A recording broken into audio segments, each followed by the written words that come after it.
Hi, everyone. Hello. I'm Jackie Leventhal, and I'm the Chief Brand and Content Officer here at 6th and I. Whether you are here with us in person or watching virtually from home, on behalf of 6th and I and our partner, Politics and Prose, thank you so much for being with us tonight and for your support of a nonprofit and an independent bookstore. I'm curious, by show of hands, how many of you are here with your book club?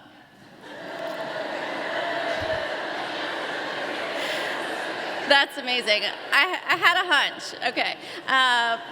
One more by show of hands. For how many of you is this your first time at 6th and I? Almost as many of you. Welcome. So many of you are new, so I'll share the history of this special place. This building dates back to 1908.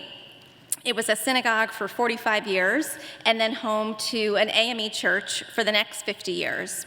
And when the church relocated and put this building up for sale in the early 2000s, the highest bid was from someone who wanted to turn it into a nightclub. And if you've ever been here for a concert, you know that we dabble in what might have been, but this place was destined for something greater, and it was saved within 24 hours. For the past 18 years, 6th and I has served as a center for arts, entertainment, ideas, and Jewish life. Our aim is to inspire more meaningful and fulfilling lives through an unexpected mix of experiences that embrace the multifaceted identities of those we serve. Every once in a while, a novel introduces us to a fictional character with a lot of truth to share. In Lessons in Chemistry, we meet Elizabeth Zott, a gifted chemist whose professional aspirations are derailed by the sexism of the 1960s, a time when smart women deserving of opportunities had far fewer options compared to less capable men. Elizabeth ends up hosting a cooking show, and in addition to teaching the women who tune in how to cook a delicious meal, she highlights their self-worth and empowers them to challenge the status quo.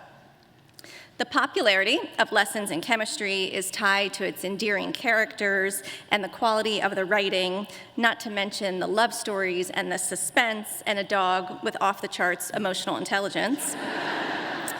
But I also think this book struck a chord with readers who saw in Elizabeth countless women born during a time that was unwilling to make space for their full potential. Maybe you saw your mother or your grandmother in this story, or maybe, despite more than a half century since the time it was set, you saw yourself and the way sexism still persists. We are thrilled to have Bonnie Garmus with us tonight as she hits 1 full year on the New York Times bestseller list.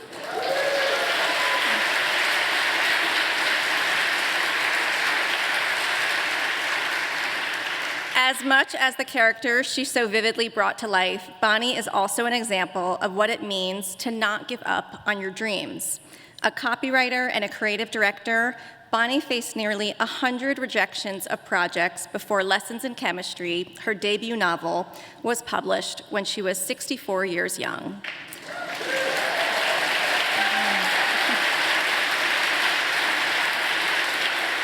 Lessons in Chemistry has sold over 2 million copies in the US and been published in 40 countries. And the TV adaptation of the book will premiere this fall on Apple TV, starring Brie Larson.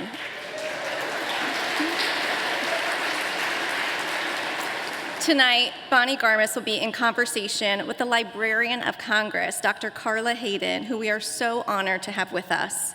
Dr. Hayden is the 14th Librarian of Congress and the first woman and first African American to hold the position.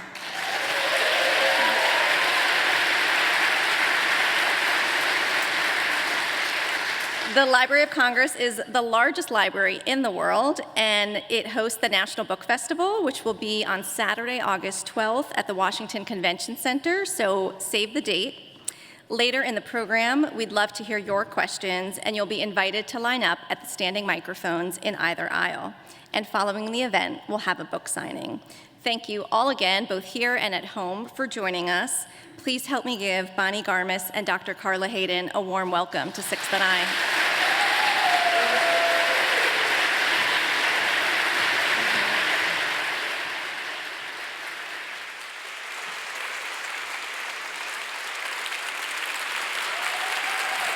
Oh, boy.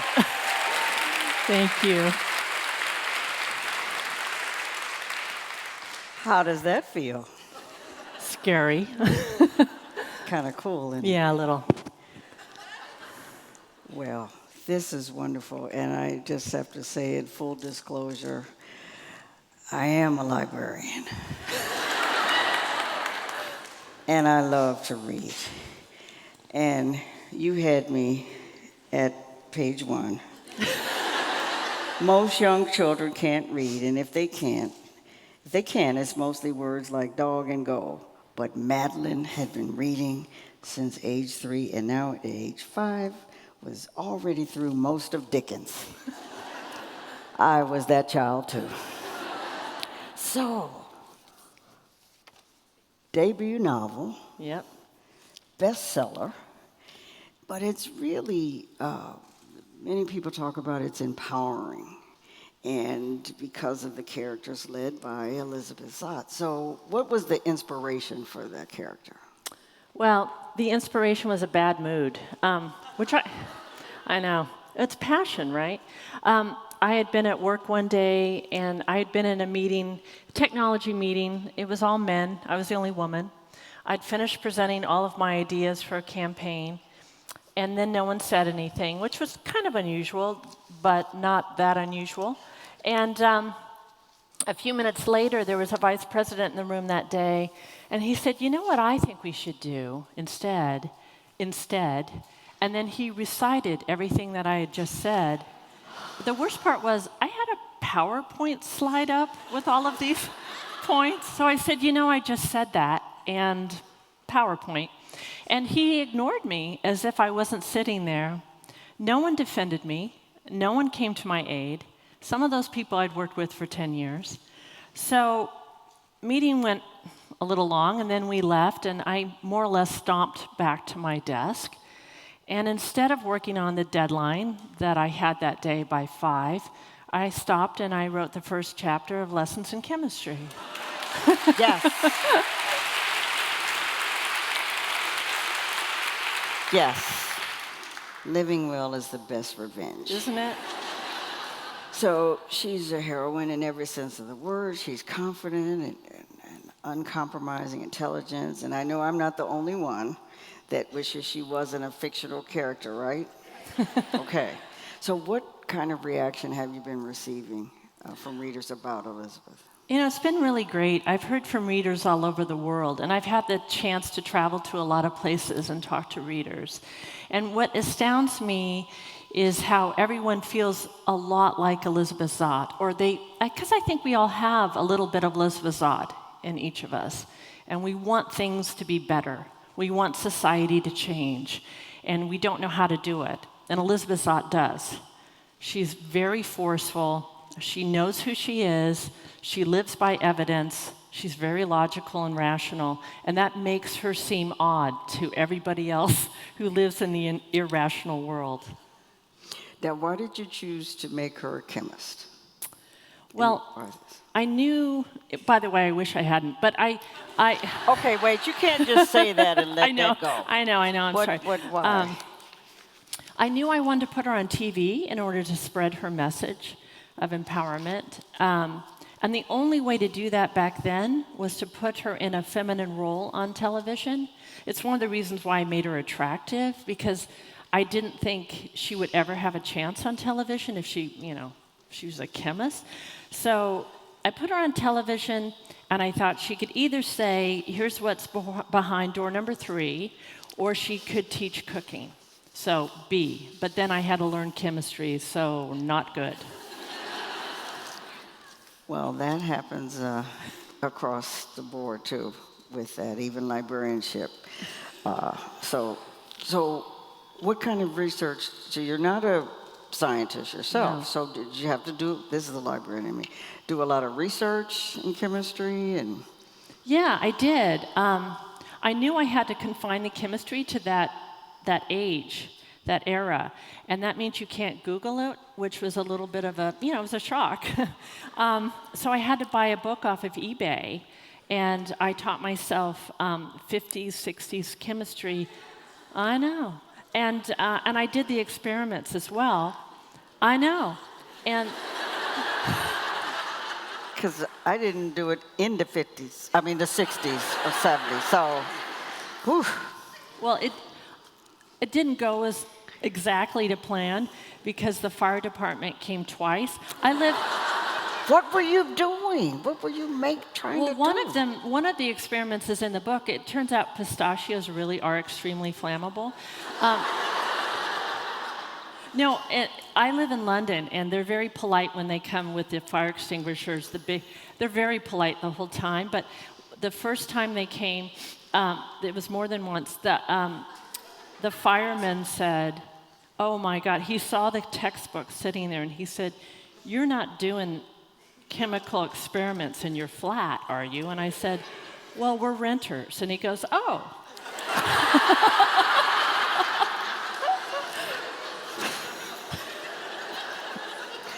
Oh, the British. I do love them. Now, okay, and so now the television industry, and you mentioned that in that time period, a certain type of woman had to be on there.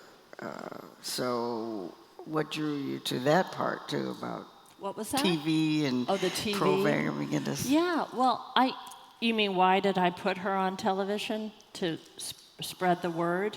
I wanted her to go on television and not do what she was supposed to do. Because women are always being told what they're supposed to do. And I wanted to write a character who knew who she was and was going to go her own way. And a character who was her boss, who, even though she was making his life a living hell, let her do it. And that was good. Now, on the flip side, there were some tragic stories in the novel, and you were able to put it in and balance that. How hard was that for you to do that, two sides? Well, you know what? I just think it was really important. One of the underlying themes of the book is balance. It turns out, and I didn't know this before I started studying chemistry, that chemistry is the science of balance. It's called the central science for a reason, because it affects us every single day, and we are all chemical beings, and we change every day. I wanted to put in rowing, because rowing, well, I knew about rowing. That was the only thing I knew about in the book. So I put that in too, but that is the sport of balance. If you don't balance a shell when you're rowing, and I don't know if we have any rowers here, but there we go. There are a couple. Well, you guys know, if your boat isn't balanced, then you end up doing this other sport, and that sport is called swimming. So, and then it was really important to me to get the idea of balance of dark and light in the book, because I don't think we can just read about darkness without remembering that there's a lot of lightness in life. It helps. It helps. Now, some of the characters. Okay.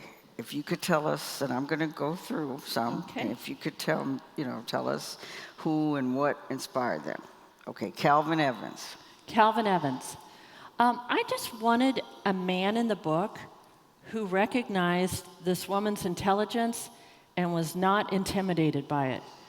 He was attracted to her for her intelligence. He wasn't trying to squash her or put her down. He was trying to encourage her career and help her as much as possible. She didn't want help, but he recognized who she was. The co-worker, Miss Frask. Miss Frask. You know, the book is about sexism. Women can be sexist too. And so I put Miss Frask in because I've run into women like that in my career. And I think Miss Frask had to learn the hard way that being sexist at work is eventually going to come and bite her, and it does. And Elizabeth's daughter, Mad or Madeline. Yeah, Mad.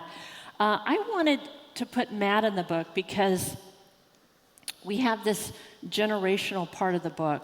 We have Harriet, who's older, uneducated, essentially, in a bad marriage, and unattractive. Then we have Elizabeth, who is highly educated, self-educated at a library, yes, and highly educated, does not want to be a mother, does not want to be part of this club. So these two women are living under these constraints that have been formed for them by society. Mad is the next generation, and her mother is raising her without limits. You can do whatever you want, you can be whoever you want. So writing that child was really great. Yeah, also on the first page, people are awful. Walter Pine. Walter Pine. Another male ally besides Calvin Evans. I wanted a man in the book who also recognized that even though Elizabeth Zott was just doing what she wanted, following what she thought was right, even though it was going to destroy his career, he was going to let her do it. And I admired that. I mean, he was really fun to write because he's so hapless and just wanting her and thinking, you know, he'd done sort of a good job, and then he finds out, no, he has not. And talk more about Harriet. About Harriet? Yeah. Yeah, I think there's a generation of women. You know, I set this book in the 50s and 60s because that day at work, I wasn't at all sure we had moved forward as women. Not at all. When I was walking back to my desk that day, I thought about how many other women in the world at that moment had been squashed, their ideas squashed. It's so inefficient. How much time has been wasted holding people back when we have all these problems in the world to be solved, and we're making sure that 51% of the population doesn't live up to their potential? It really bothered me when I thought about it. Harriet has been squashed her whole life. And so I really wanted her to be that woman who had been overlooked. This was my mother's generation. And I had never, ever thought about what my mom had given up. So this was, it was a learning experience. And of course, 6:30. The star of the book. Full disclosure, I'm a dog lover, so, can we really teach dogs, hundreds of words? So there was a famous dog named, I think his name Casper, whose dad, his human person, was a clinical psychologist, and he taught Casper over 1,000 words, so really 6:30 doesn't know as many. And you mentioned rowing, so you really do, you understand it. Yep. Do you recommend it? Do we recommend it? Yes, we do. Yeah. Now, there are only 3 of them in here. I'm just saying. Everybody else, book clubs, just saying. It is a strange sport. I think it's the only sport done backwards. It is strange, but there's something very addictive about it. And I think what's really cool is that when you're in a boat with people, you have to work together very tightly and closely. It should be a little bit more, at work, you work with people and you have a goal, but maybe you don't reach it because people are working against each other. In a boat, you can't do that. You have to row as one, and it's hard. We know who's going to be in the front of the line for the book signing. We just got it. Well, as a librarian, though, I have to thank you for your love of libraries. And it just comes to the page. And I just happen to know the page. Page 231. The librarian is the most important educator in school. What she doesn't know, she can find out. This is not an opinion, it's a fact. It's like, yes. All right. So, I have to ask, how have libraries, did they touch your life? Was there a time when, I'd like to ask you about libraries being under fire, too, because we were talking a little bit earlier. But how did libraries affect you? Libraries were really important to me as a child. I had a terrible stutter as a child. It lasted quite a long time. I still had part of it in college. It got better, but when I was a kid, I could barely speak, and I spent a lot of time at the library. And the librarian never once corrected me. She never said, speak slowly, or, it's horrible. But the librarian was the one. I used to go in, and we had a limit on how many books we could take out. What is that about, Carla? Anyway. We've stopped that. We've stopped it, and also we don't do fines for children anymore. I used to take my little red wagon down to the library, and then she would fill it. And she never kept me from reading more advanced books. But she gave me The Godfather when I was 10. And my parents were like, we need to have a word with the librarian. But you know what? She defended it. She said, oh, she'll be fine. It's not going to hurt her. Right, because you skip over, as a kid reading those, you skip over those parts. I know. Well, sort of. Did you? Well, you kind of do. You don't know. I remember. Yeah, you don't really know. Yeah, my mom tells me. I thought, you know, what is it, the Scarlet Letter, and she was a little worried, and she said, Carla, do you know what the A is? I said, yeah. She was an adult. So, you know, they just skim over. So you turned out okay. Yeah. You were okay. I don't know. She was really important to me, and every librarian in that library was important. The school librarian was really important. It was always a place I could go. And this is strange when you think about it, but you really can learn anything at the library. You can learn and find anything. And you find this community of people, you find this world. It's an amazing invention. I hope it never goes away. Well,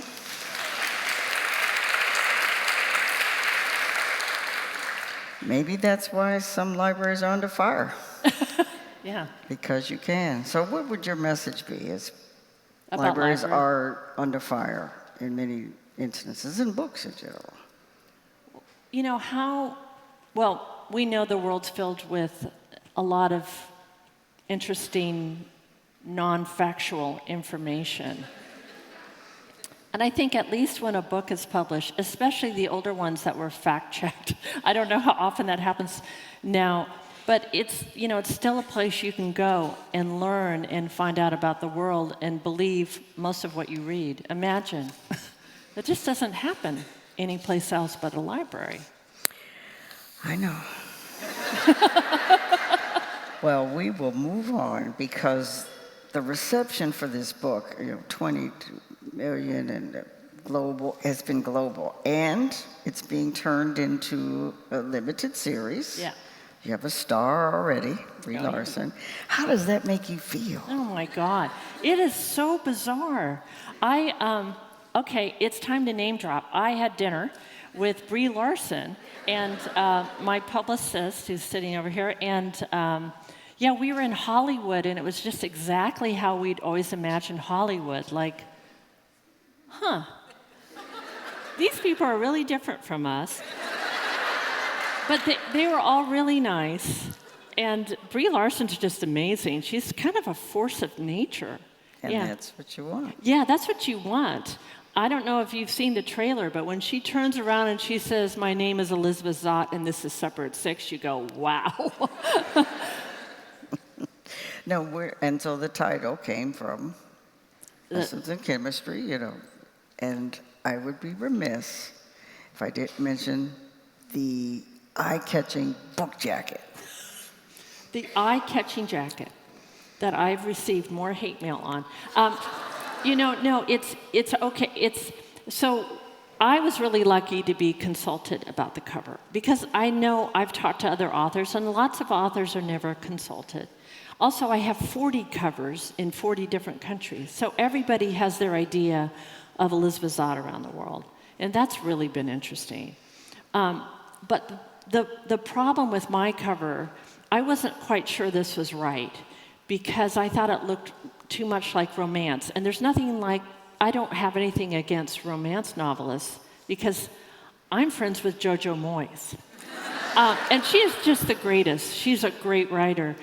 But this isn't a romance novel. And sure enough, I heard from romance readers instructing me that should I write a romance novel, I should try not to kill off the love story. Was it the lipstick? What was it? I don't know.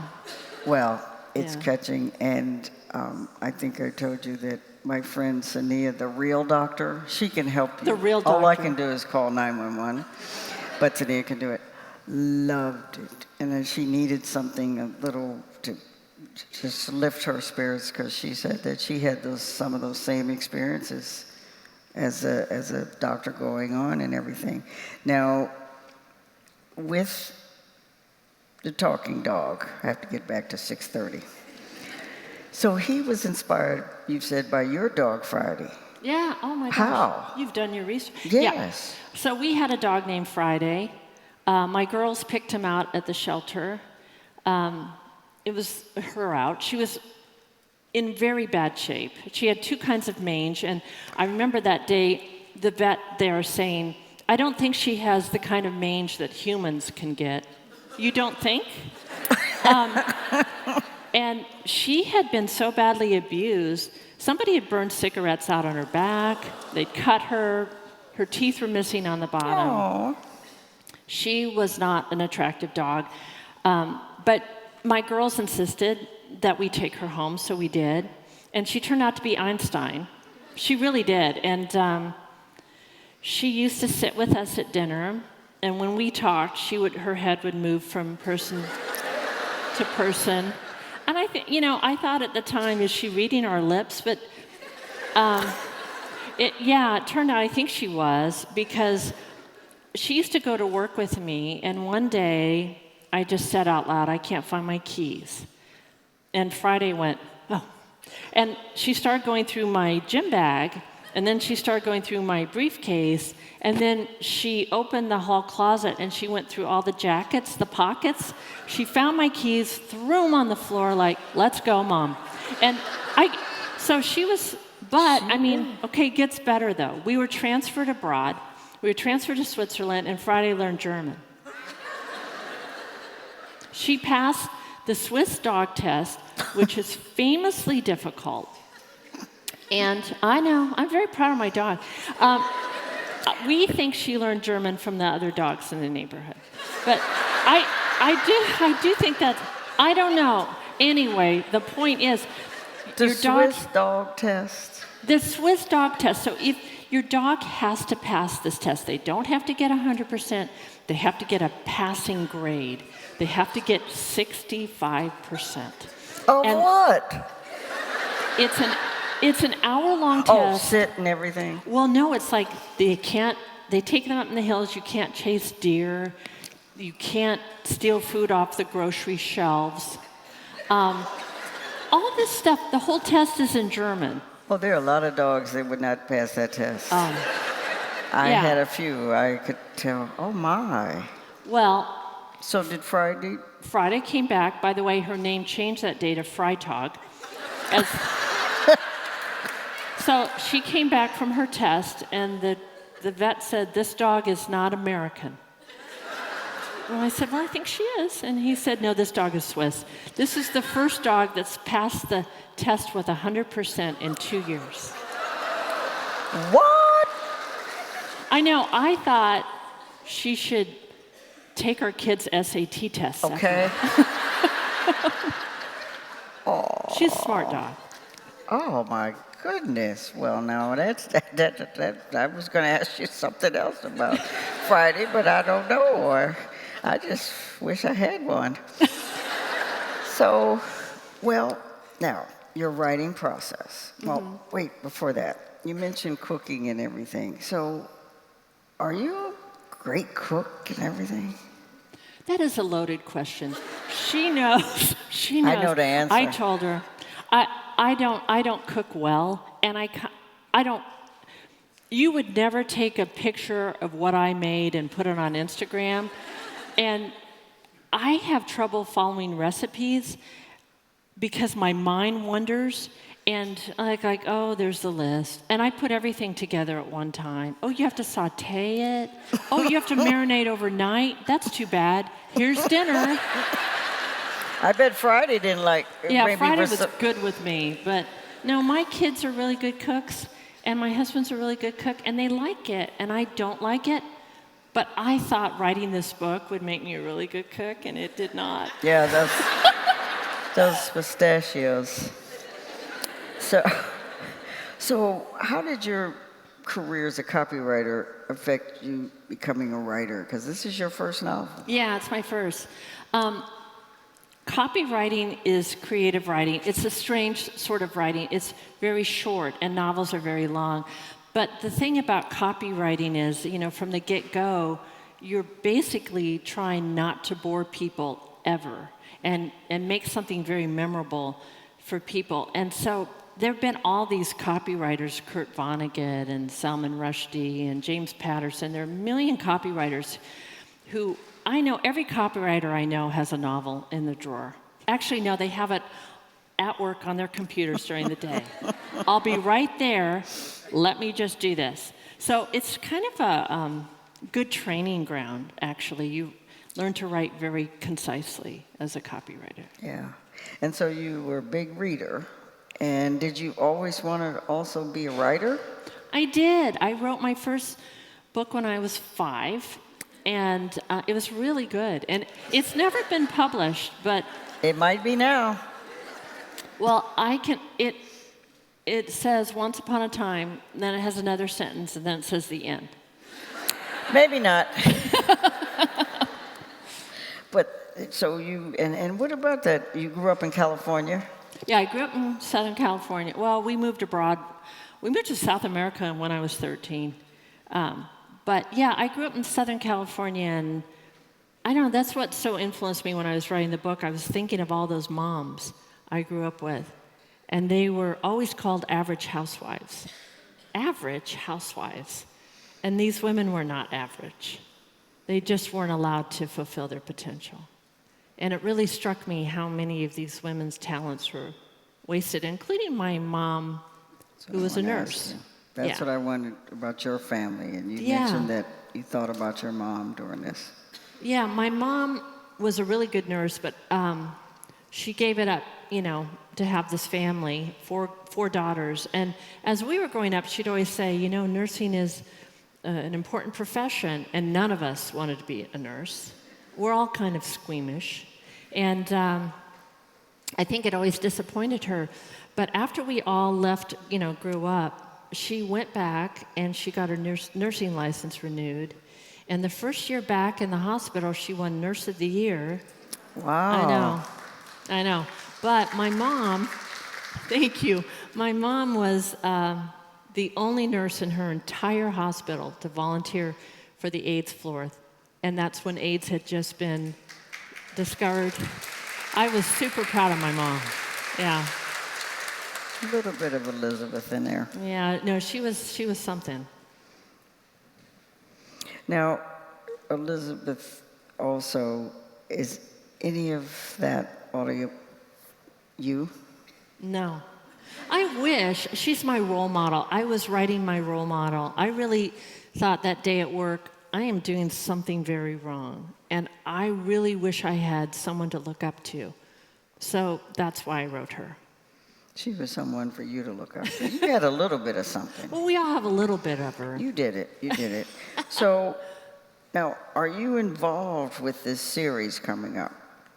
No, I really wanted to write it, but because it came up so quickly, before the book was even published, Hollywood was calling about it, which was really incredible. And I interviewed all these different production companies, I know. And this was during COVID, and so I was at home, and my husband we live in a really small flat. We had to move out of the one where I did all the chemistry experiments. Yeah. But my husband would try to lean over and see who I was talking to, and, because we work at the same table. And it was all these people you always see on the red carpet, except these people, they weren't wearing makeup, so they look really different. They really do. They were all really great, but I finally settled on Aggregate Films, and that's Jason Bateman's company. Oh, cool. Yeah. Cool. And so you'll be hopefully involved some more? No, I'm not. I wanted to write it, but I couldn't because my agents and editors very gently assured me that I would be busy doing other things. And I said, what else would I be doing? And they said, oh, you'll see. Yeah. So they were right. You've been touring and doing all that? Yeah, I'm touring, yeah. So I didn't write it, and I did get to make notes on the script, but the deal was I could write notes and they don't have to take them. It's okay. Yeah, that's okay. So that's pretty good. Occasionally I'd write a little unhappy face or something. No, No, they've been great to work with, but Hollywood changes everything. You just have to know that going in and be brave and let them do their work. Well, a first novel that's optioned before it's even published. 49 weeks on the bestseller list. Keep 52. going. Oh, sorry. Research is off.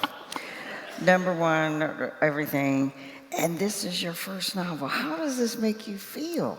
I mean, look at this. No, it's really hard to put into words, honestly. When the book was first going through the auctions and everything, and it just seemed, because my agent, the night before we were releasing it to Frankfurt, she said, you know what? This is a quirky book, and I don't know if anyone's going to like it. Keep your expectations real low. And I had a lot of friends whose books had gone to Frankfurt, they'd never been picked up. So I was bracing for the worst. And then she called me and she said, no, Bonnie, guess what? Cancel all that. It's going nuts. But I kept thinking it wasn't really happening. And I just remember this one night, I used to get up in the middle of the night and check the internet and see if I dreamed it all. And look at emails and stuff. And then finally, I think the 10th time, my husband grabbed my wrist and he goes, let me save you a trip. It's real. And then I stopped getting up after that. Is it real now? Yeah. Yeah, it is real. It is real. And it's been incredible, and it's been a privilege to travel around and talk to people all around the world about things we all care so deeply about, hear what other countries and other people are doing to make changes in their societies. It's a really huge honor to get to do that.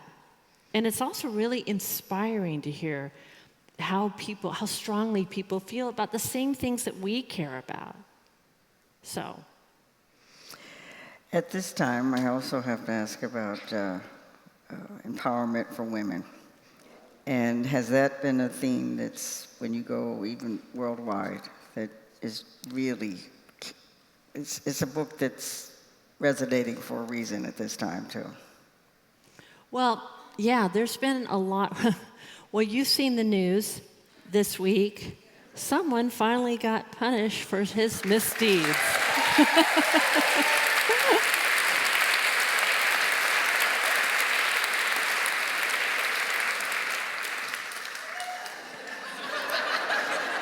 Just saying. Yeah, not naming names. But it's just that empowerment and something, and role models that you can do it, and thinking about all the dreams that Raisin in the Sun, dreams deferred. And you think about generations that had to not do whatever. Yeah. My mom was a classically trained pianist, but in the 50s, and she was black, so that wasn't going anywhere. So she taught music. Yeah. Elementary school, became a social worker. And you think about that. Yeah, exactly.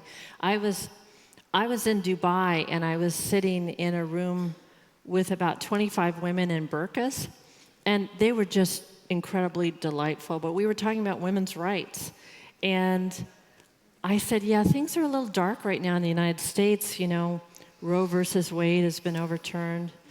And they went, oh, things are bad in the United States.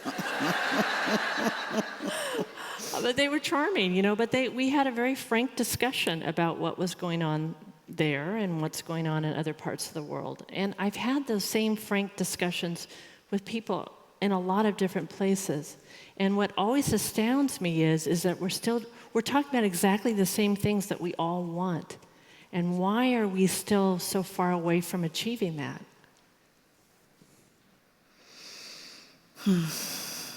Well, with the other question, though, what's your next book? My next book? Your next book. We're all, come on. Well, we're hooked now. I know. Well, I'm not writing a sequel right now. Oh. No, I know. I'm working on another book. I hardly ever talk about it. I did talk about it with the Librarian of Congress. And that's why I'm telling it. Yeah. If you have a secret, don't tell me. Okay? I will tell. But I did talk about it a little bit with an audience a few months ago, and I was telling, I know, but then guess what? I changed the whole thing, and now if Well, it comes give out, us they're a going to little. go, it's not about that. So now I don't really talk about it. Oh, come on. We I'm don't care. swi- Whatever you do, we're going to like it. Can you? You know? I'm switching from science to the arts. Ooh. Yes. Museums. I'm not saying anymore. And the third one could be libraries. Marion the librarian. We have stereotypes. The librarian is the star, of course she is. Yeah, we got that. Well, that would be really something. So your process now, sorry, you going back and forth. Have you started writing?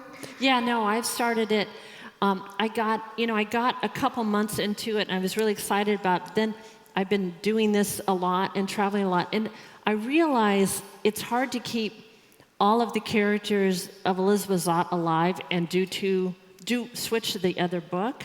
And so I've been delayed, but also I'm just really busy doing this. So I'm hoping that this will die down really soon. No, and so because honestly, I'm much better just sitting at the dining room table. That's where I like to be. Oh, it's not going to die down. Thanks, Carla. The paperback is coming out soon. And you said it's going to have a different cover and then all different other covers and all this. It's just going to be a lot of fun. There'll be an entirely different rush on you when the paperback comes out. You know that? I didn't know that. Oh, Is yeah. that true? Oh, yeah. Now, somebody's nodding. It's like, oh, yeah. When the paperback, the ebook. Oh, I forgot to ask. Are you reading the book? No, but the woman who reads the book, this is a pretty good story. She's British, and you can tell only when she says Jack LaLanne. It's Jack LaLanne, but she's British. But what you probably don't know, what I didn't know, was that she was 9 months pregnant, and her water broke during the last 50 pages, so she read a little faster. Oh, that's cool. Now I want to listen to the book. See if I could tell a different sense of urgency. Yeah, exactly. It's like, let's finish this book. Wow. Well, we have a chance, and I know the audience wants to ask you a few questions, and we have a virtual audience too, and I have a few of those. So we're going to open it up for questions and things. And so before we do that, think about some of your questions too. And they have given me something to say. And they said, now, if you feel comfortable. I said, oh, yeah, I feel comfortable with this. Out of respect for your fellow attendees, and in hopes of getting as many questions as possible, please keep your questions brief.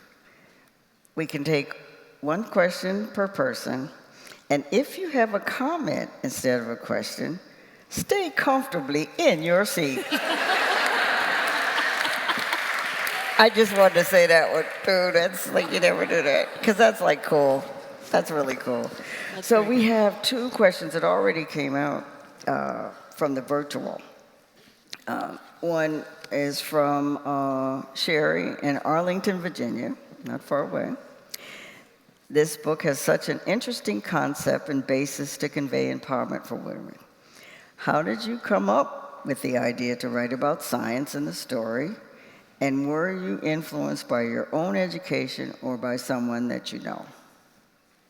I was just really influenced that day by a bad mood.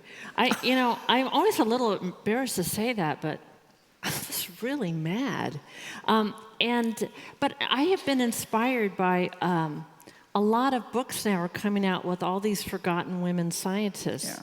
Yeah. And unbelievably, the people who get in touch with me, Rosalind Franklin, who is the true discoverer of DNA, and not, I know I could just go on about James Watson, but I won't. But her great niece has contacted me, and we've gone back and forth, and she's told me all about her great aunt, who she knew really well. and what happened to her and how she really felt and what kind of person she was. But there's so many women like her, so many, and most of their careers were cut short. Now, Marcy in Laurel, Maryland, Yeah. 630 has a lot of fans. She wanted to know, did you ever consider writing this book entirely through 630's voice? I think my agent would die. No, but you were talking to me about a children's book written from 630's viewpoint. Yeah. What about that? I think he could be a star. It would be so cool. He has a lot to say. He has a lot to say. Yeah. Channel Friday, you know, Yeah. and doing that would be nice. So there are microphones in the aisles, and we have someone right here, and you just come on up. Hi. I know you mentioned there was some controversy with the cover, and one of the things I particularly like about it is the inclusion of the pencil. And I wanted to ask you about that because it's both representative of her strength and her vulnerability, and your decision to both include the graphic scene with the pencil, but then not really overplay it after that, but nevertheless, she's never without her pencil. Can you speak a little bit about that and your choices there? Yeah, I was using the pencil not just as a weapon, but as a metaphor. Because what Elizabeth Zott says is that scientists often write in pencil because they know they're going to make mistakes. You're going to have mistakes in your life, and terrible things are going to happen to you. And the great thing about the pencil is that it comes with an eraser. And it doesn't mean that it takes everything away. You can still see a faint outline, but it doesn't rule you. It doesn't define you. And so for Elizabeth Zott and what she has faced, does not define her. Ooh, you got to have some special pencils made, you know, merchandising. Hi, I'd like to know if your presumably former colleagues know that they inspired the novel and what they think about that. I have a good story best about revenge. that. Yeah, tell about that. I bet they want to be your best friend now. Kinda. When I was in Seattle doing an event, I suddenly saw one of the people who had been in the meeting that day, who had been a friend of mine. I mean, I'd gone to his wedding, coming at me at the book signing table. He had 10 copies of the book. And he leaned down and said into my ear, "Thanks for not naming our names."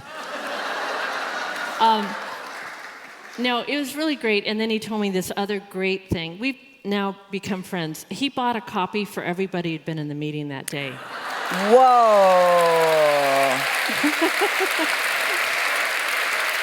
Oh, I love it. Tell Bree to, say, oh, go ahead. Wait, I think we go back and forth, yeah. Hi, I'm Esther. First of all, thank you so much for writing the book and sharing the message of empowerment for women. It was really startling to think what it was like, but also reflecting on how little has changed because these problems continue today.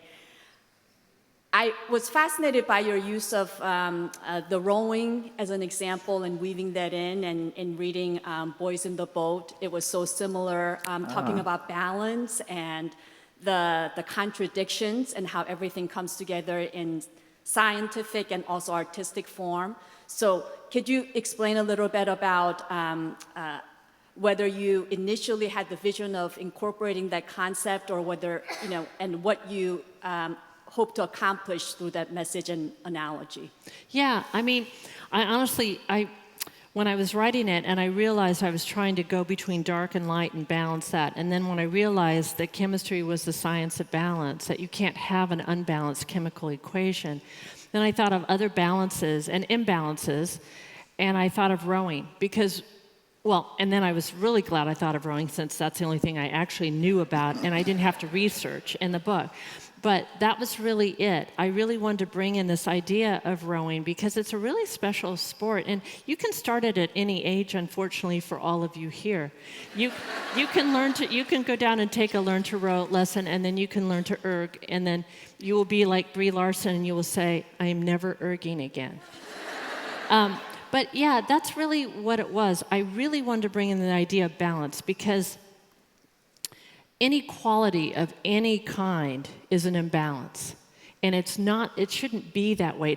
We don't work well when we're out of balance. We see that every day in climate change. We see that in race relations. We see that with men and women at work. It doesn't work. It's never worked, and there's no scientific basis for it. So, in my view, sexism and racism is scientific ignorance.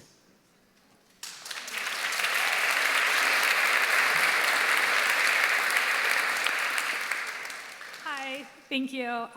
First of all, I haven't enjoyed reading a book this much as I enjoyed just reading this book in years, but my question is about the ending, which is that everything in Elizabeth's life is against her, but the ending is like this beautiful, right, amazing thing where everything comes together and she defeats her enemies and she wins. And I was wondering if you could talk more about that choice, because it is very fulfilling to when you get to that point, and it ends so nicely. It's really funny because about half the people think it's a happy ending, and about the other half think it's really sad. It's somewhere in between, because the fact is, at the end, you have two women whose choices were decided for them pretty much by the patriarchy. You have one woman who had to give up her child, was never able to be this mother, never able to meet her son. And on the other hand, you have Elizabeth Zott, not allowed to have an abortion, was forced to have her child, choices taken away. And then you have Madeline, the last one, the next generation standing, will never have a father. So these women still have great losses. All three are moving on, because that's what women have to do.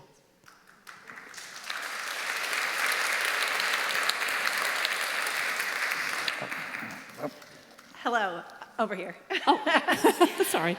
You talked a little bit about the development of each of the characters. I'd love to know a little bit more about the development of each character, and if you had a favorite one that you developed, and was there one you developed first, and was there a sequence, or how did that all work in terms of your character development?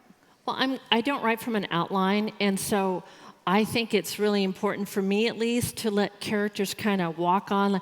Like I try to put the characters in conflict a lot, because if you put a character in conflict, all their bad behavior comes out, all their flaws come out, and then you can kind of see who they are as a person, what they're hiding, what they're ashamed of.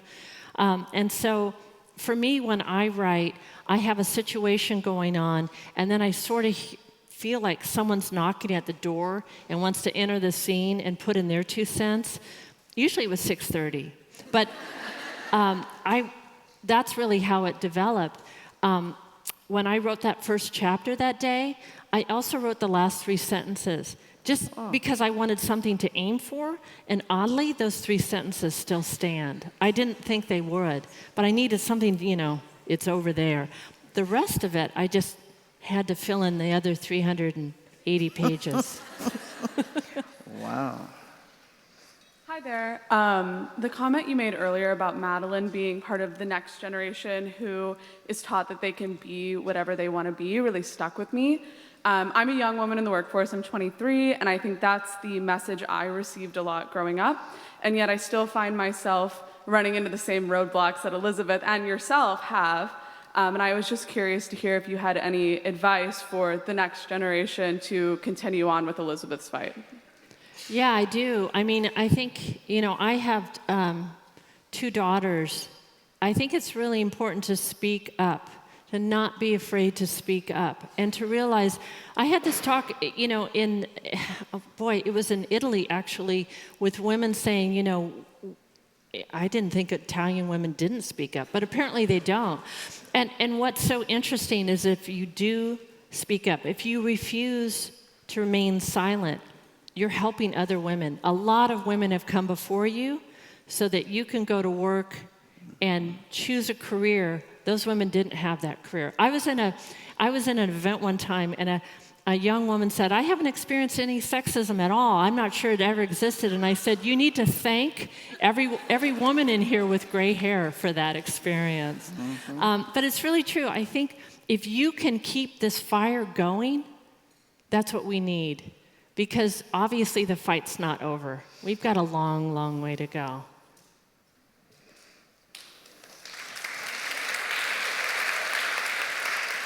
Hi Hi, Bonnie. My name is Madeline, and I am the daughter of a female food scientist, so I loved your book. My question for you is about the character of Elizabeth. As a female scientist myself, I'm wondering, I know you mentioned Rosalind Franklin earlier, but did you choose to model her after any other female scientists or weave them into her character? You know what? I didn't. I really wanted Elizabeth to be just Elizabeth Zott. I really wanted her not to mirror any other woman and her journey. I wanted her to have her own, especially because I kept loading her with problems. You know, oh, here's something else you have to face. Because I was so interested to see how a woman with that much integrity and that much self-esteem would face it. What would she say and what would she do? And so every time I wrote a scene like that, it was really, you know, what would Elizabeth Zott do in this instance? Because Rosalind Franklin is gone, I can't ask her. So yeah, she was just out of my imagination. Hi, thank you so much. It's been a joy to read this book, and actually I found myself laughing out loud in the car. I actually listened to it, and the narrator was wonderful, and found myself laughing, so thank you for a good belly laugh on occasion. My question is actually, you mentioned clearly the empowerment of a woman in that time is the greatest force of the book. But I found it interesting that the book title was Lessons in Chemistry, and you mentioned that none of it was really about romance. And even though it wasn't necessarily a romantic book, what I found interesting was that I thought you actually probably had thought more about like the love connections that the characters had within themselves, the differences between them. And there was a point in the book where she actually talks about the chemical composition that defines love and, you know, what happens in your body. And I found that interesting. So to me, it was interesting to hear you say just now that it wasn't really a romance novel, and not that it was at all, but I felt like there was an underlying. Did I just imagine that, or was there? No, I mean, when I studied chemistry, that's when I understood how, you know, love is quite chemical. We're attracted to people based on all sorts of chemicals going on in our bodies, and our minds change.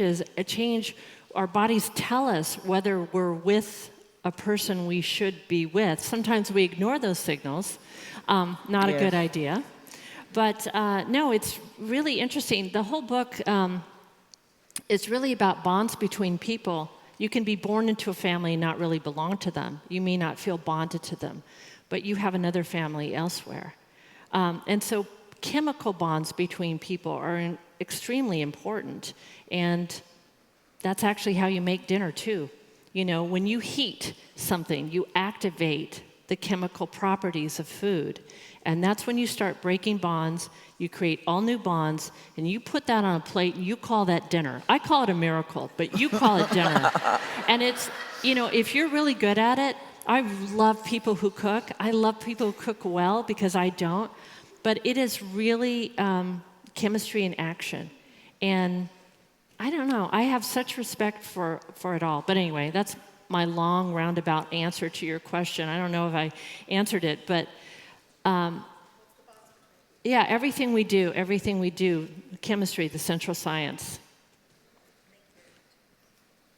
Hi, I have a writing question. I'm interested in writing and libraries and all that great stuff. I'm interested, the book is told from so many different points of view. Mm-hmm. I'm wondering how you work out the process of controlling that, how you're in someone's head, and how you imagine the reader experiencing that. I'm so glad that you thought there was some control with that. I'm really, you know, copywriters don't pay attention to writing rules at all, and that's the gift of copywriting. We just don't care. And it frees you up to write in a lot of different ways. I was told, no, you cannot have 10 points of view. No, you cannot come. I mean, not by anybody in the publishing or agenting business. No one in that area said anything like that to me. But other people would. They go, no, you can't break this rule. And I go, oh, watch me. I mean, as soon as people say there's a rule, I want to break it. And so writing those 10 points of view, people would always say, people won't be able to follow it. And I said, are you saying readers aren't smart? because I think readers are smart. Yeah. So I had fun with it, and I'm glad that you could follow it. Illusion of control was achieved. Definitely. What was the that? illusion of control was definitely achieved. Oh, well, thank you. Hi, I was hoping you could talk a little bit about the storyline of Calvin's mom. Calvin's mom. Oh, Calvin's mom. Because that really came as a surprise at the end, and it was just really a moving part of the story and very tragic, but also very hopeful. And I was wondering if you could speak a bit about the thought process behind that character and story arc. Yeah, I'd done a lot of research about women whose children were taken from them because they were unwed and pregnant, and they were an embarrassment to their family. They never saw their kids again. They were not allowed, adoption records were completely closed until 15 years ago or so. This is a really common story, and it still is in Ireland. So, it's really interesting how other people are deciding for you whether or not you get to raise your own child. So that's really why I wanted to include that story in it. And that's why her loss, that she never, ever gets to know her son, to me is, a crime against nature.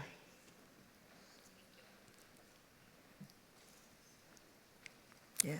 Hi, I was wondering, is there any significance to Zott in Elizabeth Zott, her name?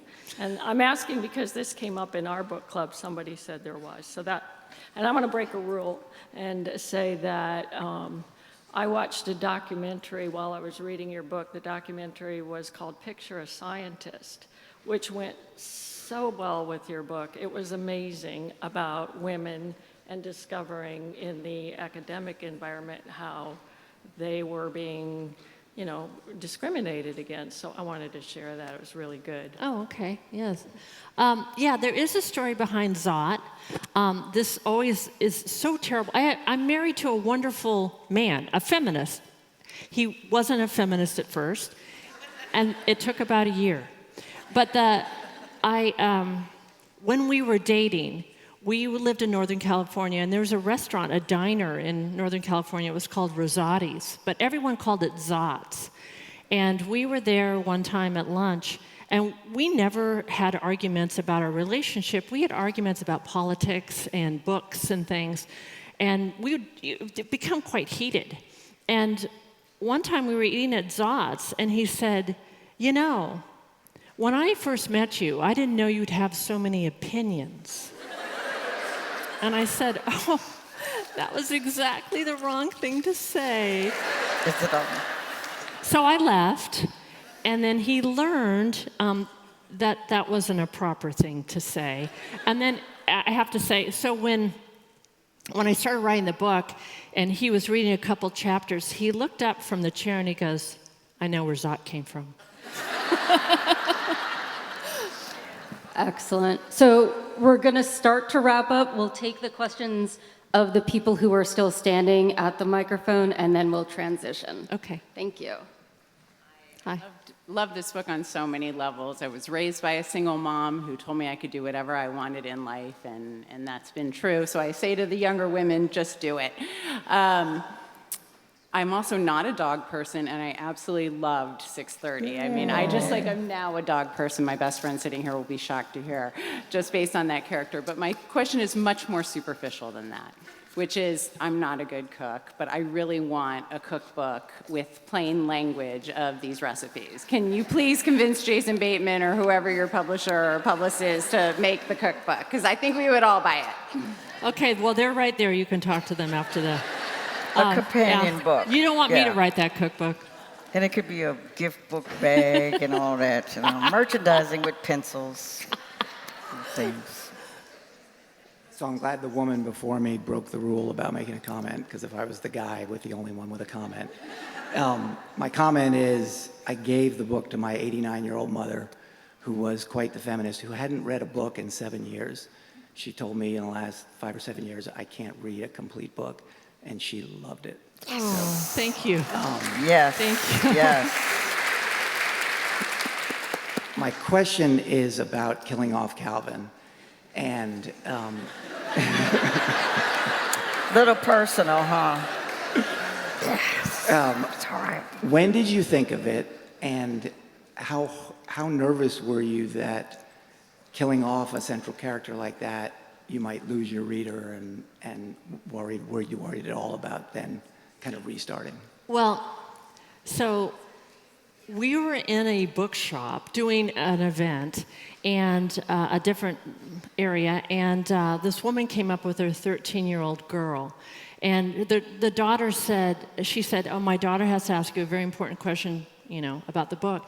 And so finally she said, why did you kill Calvin? And I said, he had to go.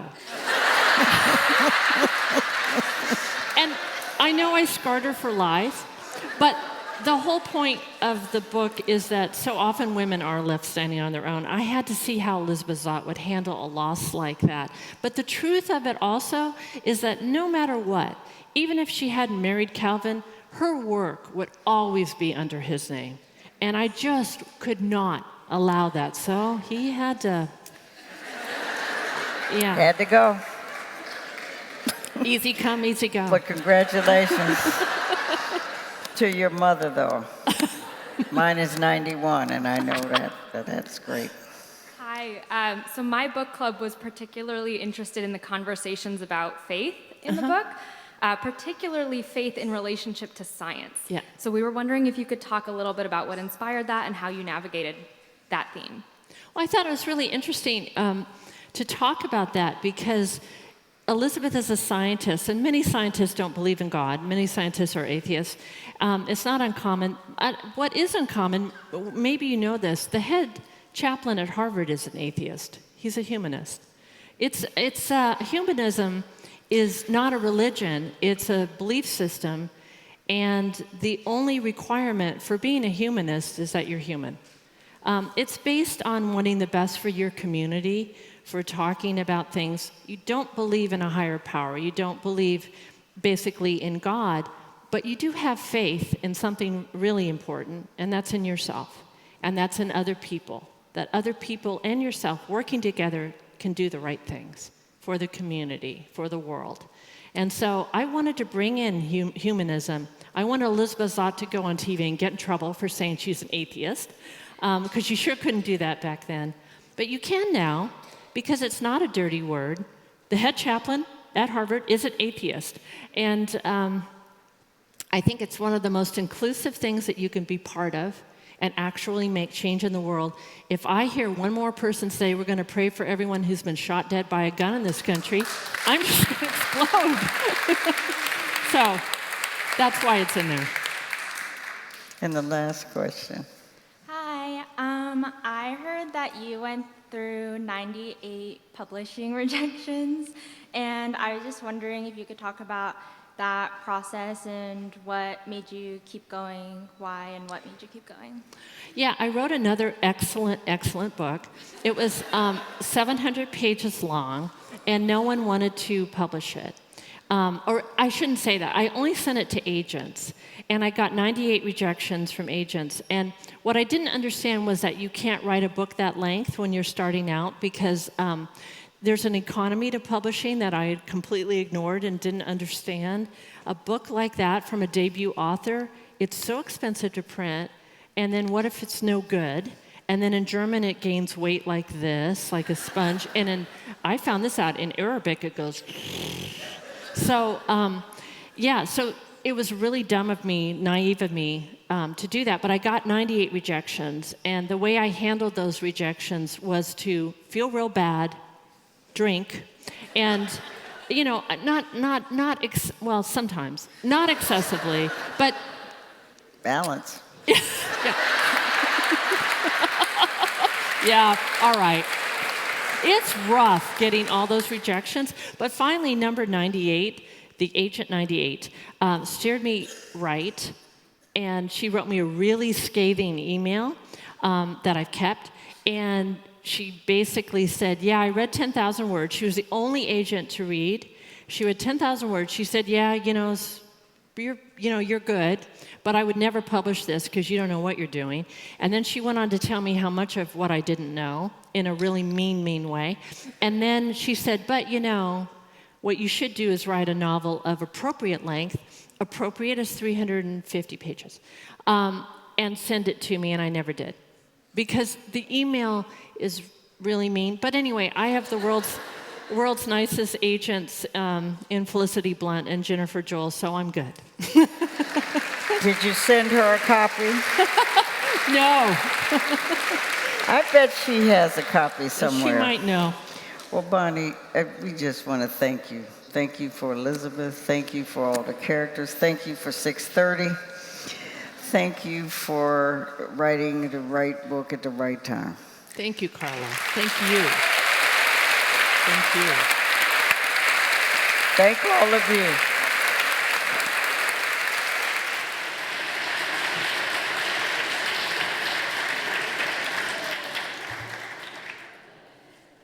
Thank you so much to Bonnie Garmus and Dr. Carla Hayden. If you'd like to stay